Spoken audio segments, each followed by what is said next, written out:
Bloody Mary, इस नाम को आप पहले भी सुने होंगे, लेकिन क्या आपको पता है कि ब्लडी मैरी की कहानी सच्ची है या नहीं? तो आपको सुनकर यह हैरानी होगी कि यह एक बिल्कुल सच्ची कहानी है और इतिहास में इसके बारे में कई जानकारी पाई गई है।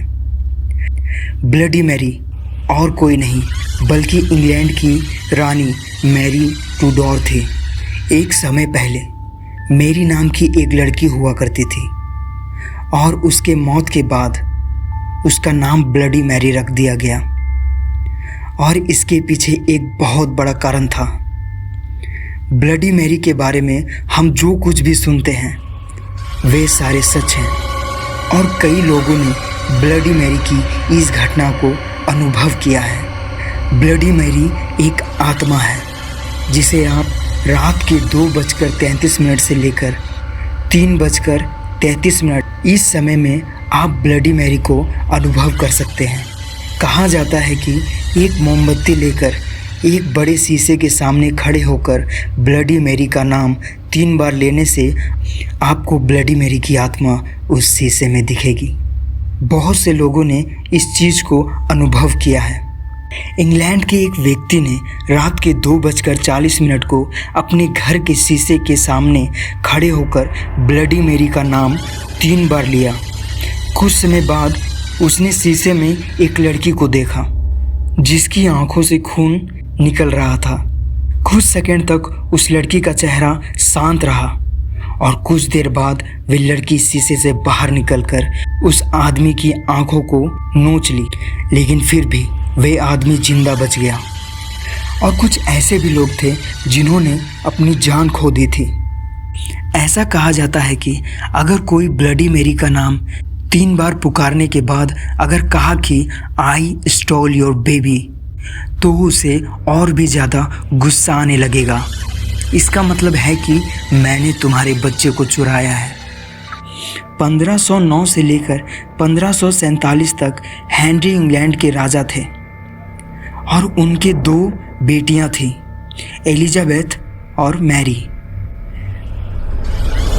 पहले ज़माने में राजा की कई सारी पत्नियां हुआ करती थी, तो हेनरी की भी बहुत सारी बीवियां थीं और मैरी हेनरी की पहली पत्नी की बेटी थी। मैरी को उसके पिता इतना पसंद नहीं करते थे और उसके साथ दुर्व्यवहार करते थे। महल में नौकर होने के बावजूद भी मैरी महलों के सारे कामकाज करती थी।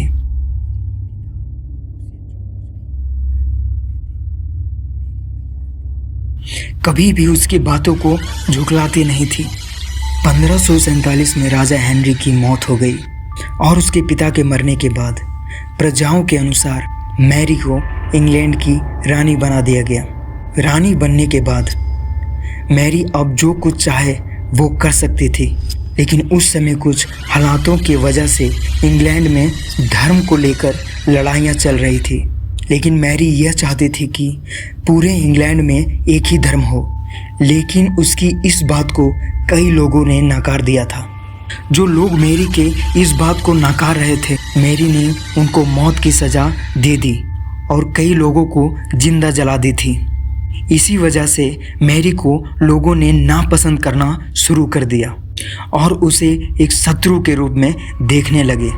कहा जाता है कि वो जब नहाती थी तो पानी की जगह खून में नहाती थी, क्योंकि मैरी का मानना था कि खून से नहाने से ज़्यादा दिन तक जवान रहा जा सकता है। कुछ सालों बाद मैरी ने शादी कर ली और वे एक साधारण सा जीवन बिताने लगी। मैरी को एक बच्चे की ज़रूरत थी ताकि उस समय का राजा या रानी उसके बच्चे को ही होना था।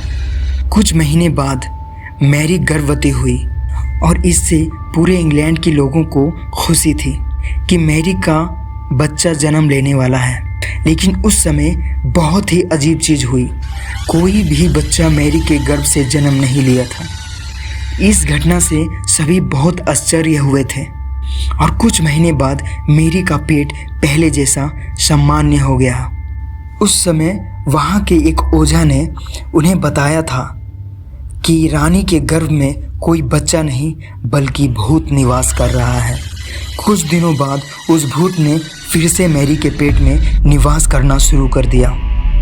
वह फिर से गर्भवती हुई, लेकिन इस बार भी कोई बच्चा पैदा नहीं हुआ और कुछ दिन बाद मैरी की मौत हो गई। मैरी को लोग उन्हें निर्दयी मानते थे क्योंकि वे लोगों को जिंदा जला देती थी और खून से नहाया करती थी। जब वह भूत मैरी के पेट में निवास कर रहा था और कोई बच्चा पैदा नहीं हुआ तो लोगों ने मैरी को शापित घोषित कर दिया और इसी के चलते उसका नाम ब्लडी मैरी रख दिया गया। मैरी के मरने के बाद उसकी बहन एलिजाबेथ को इंग्लैंड की रानी बना दिया गया।